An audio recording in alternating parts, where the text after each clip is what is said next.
Oremos. Dios Padre, te damos gracias porque tú eres bueno y grande y santo. Y tú permites que nosotros te busquemos, te lleguemos a conocer. Tú permites que nosotros cantemos a ti. Tú eres tan bueno y misericordioso con nosotros. Y ahora, Dios, al abrir tu palabra, te pido, Dios, que tú hagas que tu palabra, lo que tú has escrito, lo que leeremos de la Biblia, que eso sea viva y poderosa. Y que con tu palabra, tú transformes nuestro corazón para que te podamos conocer y amar. En nombre de Jesús oramos. Amén. Ok.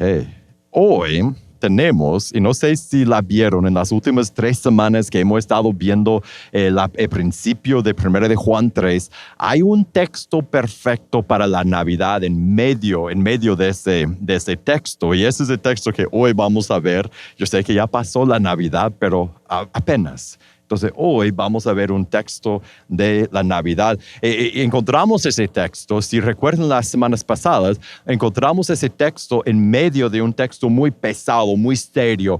No es un texto que normalmente usaríamos para la Navidad. Un texto que nos enfrenta con nuestro problema mortal que empieza por la obediencia que Dios exige. Si buscan en sus notas, creo que los versos van en orden.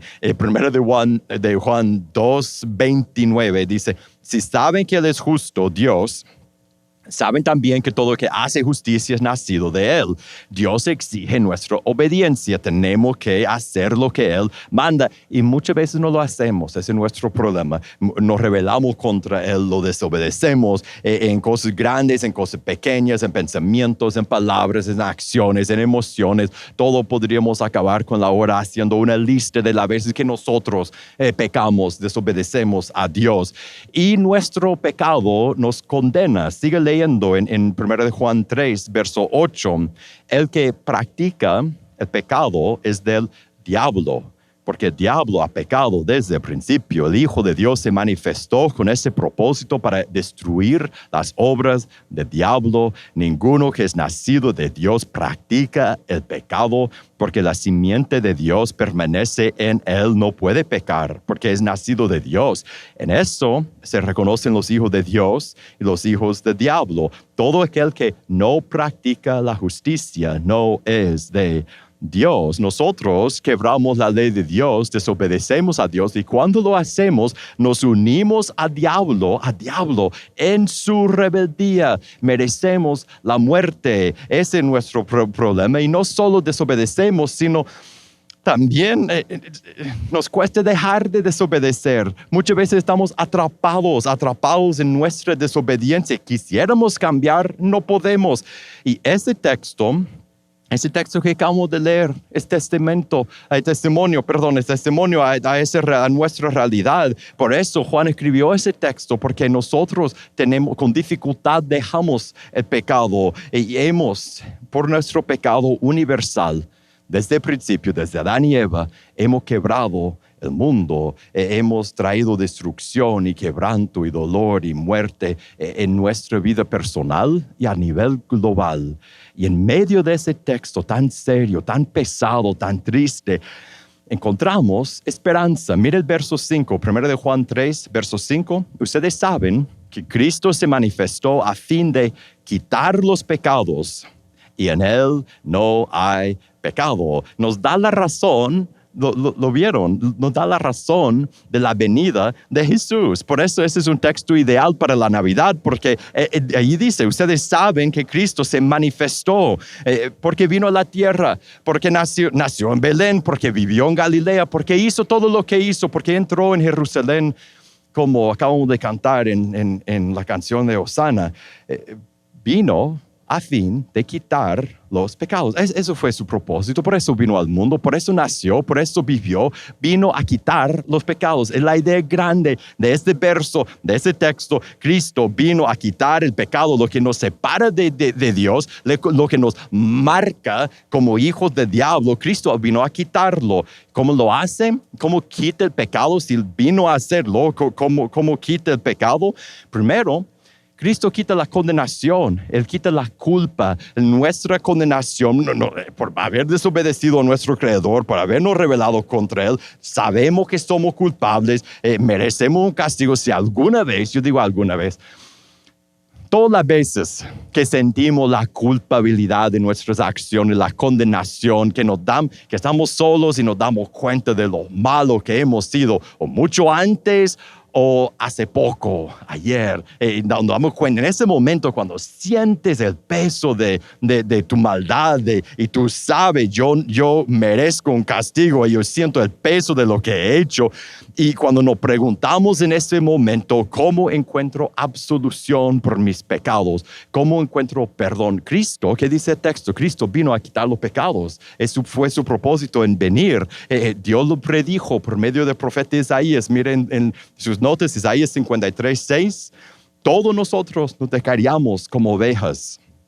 Nos apartamos cada cual por su camino, pero el Señor hizo que cayera sobre él, sobre Jesús, la iniquidad de todos nosotros. Fue oprimido y afligido, pero no abrió su boca, como cordero que es llevado al matadero, como oveja que ante sus trasquiladores permanece muda. Él no abrió su boca. Y después, justo antes de empezar su ministerio, a principio de su ministerio en la tierra, Juan el Bautista dijo lo mismo de Jesús. En Juan 1, no primero de Juan 1:29, al día siguiente Juan el Bautista vio a Jesús que venía hacia él y dijo, ahí está el Cordero de Dios que quita el pecado del mundo. Jesucristo vino al mundo para quitar el pecado. Y cuando llevó nuestra culpa y nuestra condenación a la cruz, ahí quitó el pecado, quitó la culpa, quitó la condenación por pagar el precio por nuestra maldad. Mira Hebreos capítulo 9. En el verso 11, pero cuando Cristo apareció como sumo sacerdote de los bienes futuros a través de un mayor y más perfecto tabernáculo, no hecho con manos, es decir, no de esta creación, entró al lugar santísimo una vez para siempre, no por medio de la sangre de macho cabrío de becerro, sino por medio de su propia sangre, obteniendo redención eterna, porque si la sangre de los machos cabríos y de los toros y la ceniza de la novia rociadas sobre los que se han contaminado santifican para la purificación de la carne, cuánto más la sangre de Cristo, quien por el Espíritu Eterno Él mismo se ofreció sin mancha a Dios, purificará nuestra conciencia de obras muertas para servir a Dios vivo. Por esto Cristo es el mediador de un nuevo pacto, a fin de que habiendo tenido lugar una muerte para la redención de las transgresiones que se cometieron bajo el primer pacto, los que han sido llamados reciban la promesa de la herencia eterna. Por lo tanto, cuando estamos en Cristo, Él vino a quitar el pecado y con su cuerpo, con su sacrificio, lo hizo. Cuando estamos en Cristo, podemos decir con el apóstol Pablo en Romanos 8:1, por lo tanto, ahora no hay condenación para los que están en Cristo Jesús, los que no anden conforme a la carne, sino conforme al Espíritu. Cristo vino a quitar la culpa y la condenación de nuestra rebeldía contra Dios. Y en Él podemos estar puros y libres delante del Padre. Vino a quitar el pecado. También quita el pecado por quitar su poder sobre nosotros. Porque nosotros sabemos, aún habiendo recibido el perdón, si eres cristiano, tú sabes de primera mano. Y si no eres cristiano, tú sabes por ver a los que somos cristianos. Aún habiendo recibido el perdón, nos cuesta dejar el pecado. Nuestra carne es como un magneto que nos jala hacia todo lo malo. Y después el diablo y sus demonios están ahí abriendo un camino, facilitando todo para que nosotros podamos seguir los deseos malos de nuestra vieja carne. Todo nos lleva a pecar y esto nos deja con la pregunta, ¿cómo puedo dejar de pecar? Cristo vino a quitar el pecado. ¿Cómo puedo vivir así? Miren el verso 6, después de que dice Cristo vino a quitar el pecado, dice verso 6 de 1 de Juan 3, todo el que permanece en Él no peca. todo el que no peca, que peca, ni lo ha visto, ni lo ha conocido. ¿Cómo puedo vivir de acuerdo con eso? Si Él vino a quitar el pecado, Jesús vino a quitar los pecados de nosotros, de nuestra vida. No solo la culpa, mire, no solo la condenación, sino la presencia del pecado en nosotros. Cuando entramos en Él, nacemos de nuevo. Y gran parte, quizás toda la totalidad de nacer de nuevo es ser una nueva persona. Y Él quita el poder de la carne de nosotros cuando nacemos de nuevo. ¿Recuerdan? En Juan, el Evangelio de Juan 3, cuando un hombre llamado Nicodemo vino a hablar con Jesús, Jesús le dijo, en verdad te digo que el que no nace de agua, del Espíritu, no puede entrar en el reino de Dios. Le dice que tiene que nacer de nuevo si va a poder llegar en el reino de los cielos. Y eso es precisamente lo que se hace realidad en nosotros cuando entramos en Cristo. Nacemos de nuevo. En 2 de Corintios 5, 17 dice, de modo que si alguno está en Cristo, nueva criatura es. Las cosas viejas pasaron, ahora han sido hechas nuevas.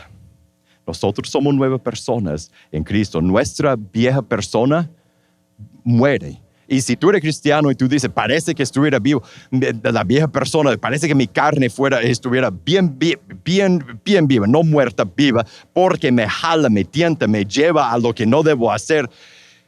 A veces parece que es así, pero la realidad es que si estás en Cristo, eres una nueva persona, has nacido de nuevo. Y como nuevas personas, la persona vieja muere y recibimos el Espíritu Santo de Dios adentro de nosotros, el poder de Dios en nosotros para poder vencer a nuestro pecado. Hechos 2:38, Pedro, después de predicar el Evangelio, quizá por primera vez públicamente, después de la ascensión de Cristo, Pedro le dijo, arrepiéntanse y sean bautizados cada uno de ustedes en el nombre de Jesucristo para perdón de sus pecados y recibirán el don del Espíritu Santo. Ahí vemos, Jesús vino a quitar el pecado. Cuando entramos en Él, recibimos perdón y recibimos el Espíritu Santo. A nacer de nuevo, el Espíritu Santo empieza a morar en nosotros y el poder de Dios a través de su Espíritu toma residencia en nosotros y nos da, mire, poder divino para poder resistir y vencer al pecado y a nuestras tentaciones.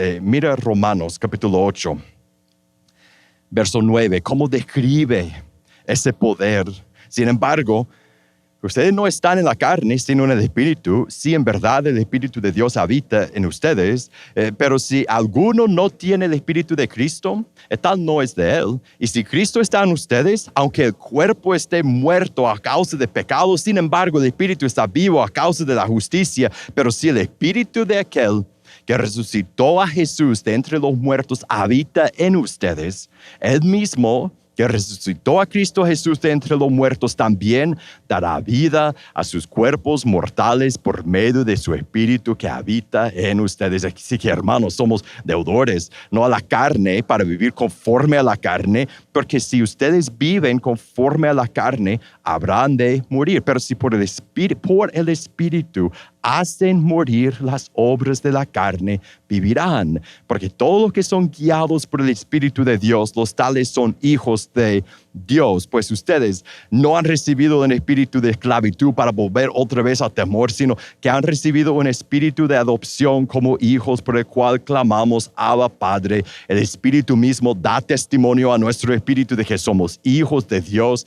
Si somos hijos, somos también herederos de Dios y coherederos con Cristo, si en verdad padecemos con Él, a fin de que también seamos glorificados con Él. Jesús vino a quitar el pecado, por hacernos nacer de nuevo, por darnos su Espíritu Santo. Mire, por medio del Espíritu, del poder del Espíritu, podemos vencer a nuestro pecado. Por eso cantamos, hoy no, pero una de las canciones favoritas que cantamos aquí es que ya no esclavo.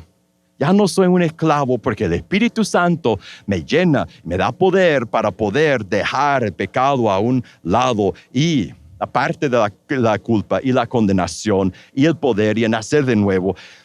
La venida de Jesús a quitar el pecado de nuestra vida y del mundo nos da aún más esperanza. Nos da la esperanza de que no solo vino una vez, sino que vendrá otra vez para restaurar todas las cosas, para quitar todos los efectos del pecado. Él vino una vez a quitar el pecado del mundo, 1 de Juan 3:5, y lo hará otra vez para quitar el pecado y la rebeldía y todos sus efectos de una vez. Mira 1 de Juan 3:2, 3 versos antes. Amados, ahora somos hijos de Dios. Y aún no se ha manifestado lo que habremos de ser, pero sabemos que cuando Cristo se manifieste, seremos semejantes a Él, porque lo veremos como es. En Cristo nosotros vivimos con esa esperanza real. Nuestro Salvador, que vino hace 2000 años, vendrá otra vez y Él traerá su reino, el reino de Dios completamente cumplido, reversará los efectos de la caída, quitará la corrupción y el quebranto y el dolor que el pecado universal ha traído a nuestro mundo, a nuestra vida. Lo veremos tal como es, seremos como Él, viviremos con Él por siempre. Jesús vino a deshacer, a quitar el pecado. Y Él nos transforma, nos hace nacer de nuevo, pone su espíritu en nosotros y nos quita la culpa y la condenación. Este es el Evangelio. Eso es lo que celebramos cada Navidad, cada domingo y cada día cuando conocemos a Cristo. Y cuando pensamos en eso, como hoy, este texto también nos da una invitación. Trae una invitación. Si Cristo vino a quitar el pecado, ese texto nos da una invitación a todos a recibir lo que Cristo vino a darnos.